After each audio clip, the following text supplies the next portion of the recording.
So the propaganda of the American government is skillfully designed to make our people think that our people back home don't want us.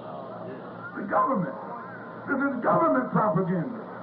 A psychological warfare for the mind of man, for your mind, for your body, for your soul, for your allegiance, designed to brainwash you into thinking that if you stay here, someday you'll have it made. No, you'll never have it made in this country. Africa is a jungle. Isn't that what they say? That Africans are savage. That Africans are backward. They don't have modern conveniences over there. That's what they tell you. And then they tell you, you're too much like us white folks.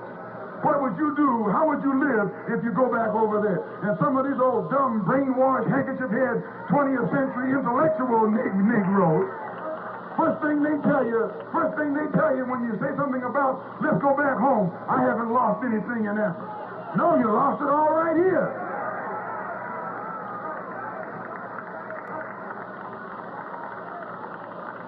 You came over here with it. When you came over here, you had it. But you lost it. You lost your name. You lost your language. You lost your mind. You lost your culture. Don't tell me you didn't lose your mind. You came over here black-minded. Now you're white-minded. Been brainwashed. All of the color has been taken out of your heart and out of your mind. Now you're running around not satisfied unless you can talk like white folks.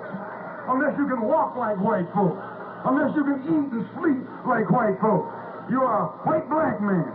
White on the inside and black on the outside. You're not this and you're not that. Mr. In between.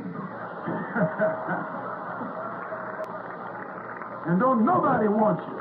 Because you don't want yourself. Imagine the white man telling you and me that Africa is a jungle. And everything over there is backward. And if you go over there, you won't like the living conditions. How are they living over there? Why, we got to fight them over there to get them out. If it's nowhere over there, why don't they get out of there?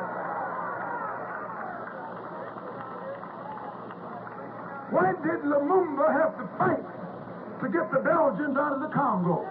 Because the Congo is one of the most beautiful places on this earth.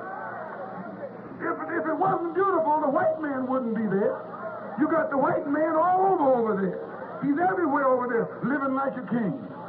I'm not a Democrat. I'm not a Republican. I don't even consider myself an American. If you and I were Americans, there'd be no problem. Everything that came out of Europe, everything, every blue-eyed thing is already in America. And as long as you've been over here,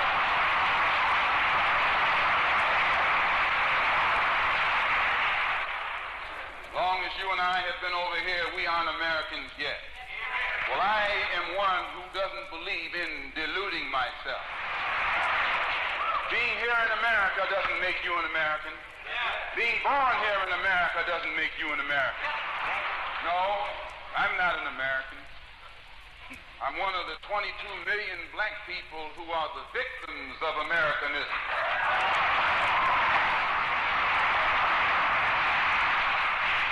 One of the 22 million black people who are the victims of democracy.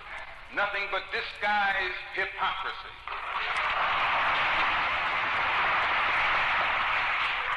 So I'm not standing here speaking to you as an American or a patriot or a flag saluter or a flag waver. No, not I. I'm speaking as a victim of this American system. And I see America through the eyes of a victim. I don't see any American dream. I see an American nightmare. And you and I began to hate it. We didn't want anybody to tell us anything about Africa, and much less call us an African. And in hating Africa and hating the African, we ended up even hating ourselves without even realizing it. Because you can't hate the roots of a tree and not hate the tree. You can't hate your origin and not end up hating yourself. So they very skillfully made you and me hate our African identity. One of the things that made the Black Muslim movement grow was its emphasis upon things African. This was the secret to the growth of the Black Muslim movement. African blood, African origin, African culture, African ties. And you'd be surprised. We discovered that deep within the subconscious of the black man in this country, he's still more African than he is American. He thinks that he's more American than African because the man is jiving him and the man is brainwashing him every day, telling him, you're an American, you're an American. Man. So I point these things out, brothers and sisters, so that you and I will know the importance in 1965 of being in complete unity with each other, harmony with each other, and not letting the man maneuver us into fighting one another. Also, this type of so-called Negro, by being intoxicated over the white man, he never sees beyond the white man. He never sees beyond America. He never looks at himself or where he fits into things on the world stage.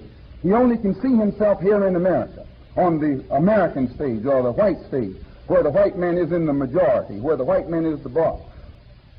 Whereas there is, when it comes, he wants to be an American rather than to be black. He wants to be something other than what he is. And usually he'll deny his own race, his own color, just to be a second-class American. He'll deny his own history, his own culture.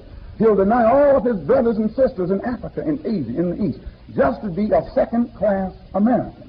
He denies everything that he represents, or that everything that was in his past, just to be accepted into a country and into a government that has rejected him ever since he was brought here.